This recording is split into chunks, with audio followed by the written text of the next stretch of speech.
Download कीजिए Adishakti films official app play store से। इस application में आप हमारे यूट्यूब चैनल के सारे ऑडियो वीडियो डाउनलोड कर पाएंगे।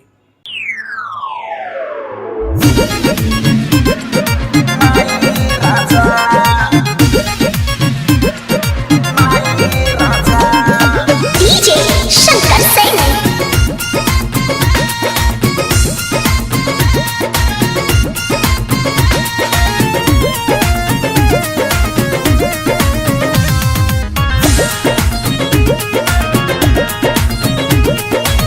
रोजो रोजो से जिया खाली रहे हमारो राजाई राजा।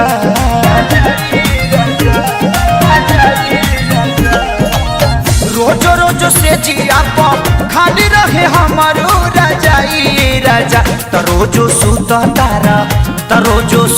तारा लेके भौजाई ता बनब कैसे माई राजा। रोजो सूत तारा लेके भौजाई ता बनब कैसे माई राजा।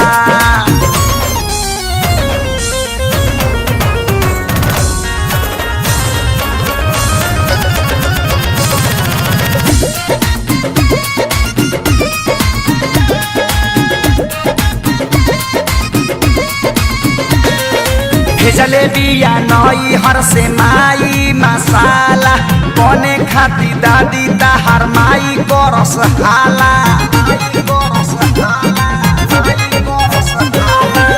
हे जलेबिया नई हर से माई मसाला बने खाती दादी ताहार माई करस हाला। तनिको न लागे तुहरा घरवा में भी आलू गाई राजा। तरोजे सूता तारा लेके भौजाई ता बनब कैसे माई राजा। रोजो सूता तारा लेके भौजाई ता बनब कैसे माई राजा।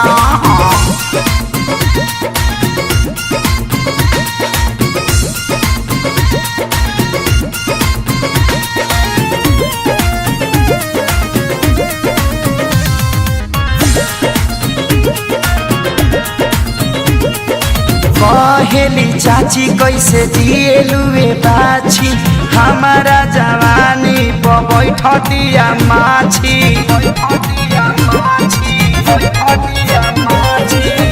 कहेली चाची कैसे जिएलुए बाछी हमारा जवानी पर बैठ दिया माछी। लगे हमारा आवे लत देहिया में ले लाता हरा पाई राजा। तो संगे सूता तारा लेके भौजाई ता बनब कैसे माई राजा।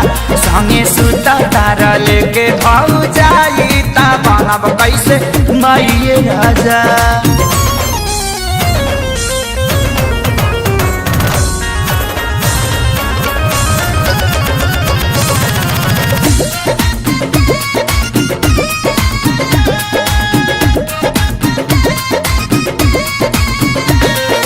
रोजो ताना मारत तहरा घरवा के लोग बा कहेला लो ओकरा में ना तोरे में रोग बा।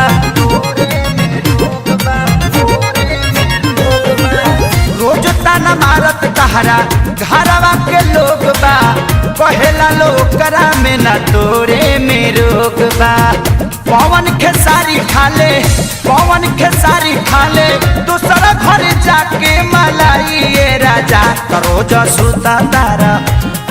सूता तारा लेके भौजाई ता बनब कैसे माई राजा।